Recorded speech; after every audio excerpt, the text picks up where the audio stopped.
Okay, mayong gabi mga tsoy. Na ako nakita diri karong gabi si tatay kay sa gawas sa ibang grill. Naloy ko sa iya ba. Mao nang akong gidol siya. Akong gipangutana kung nagkaon na ba ka o wala pa. Mao ni ana siya sa kuan na wala pa rin siya nagkaon. Mao tong akong gihatagan nin ako si tatay. Tay, wala sa diya tay. Magkuha sa kog kanon og sudan tay. Balik ra ko tay. Sige tay. Mao to ilagaw ko. Sulod ko sa kitchen, nakuha ko kanon og sudan kay para ihatag kay tatay. Karon pabalik na ko na nakuha na kog supot. Mo nang akong iputos kay dalo ni tatay karon gabi pa uli siya.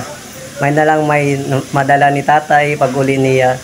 Ana sa sudan kanon pagdala. Mo na karon akong gihatag karon gabi. Mo to siya nagpasalamat si tatay nga gitagan ako siya kanon og sudan. Okay, moro tong mga choy. Salamat.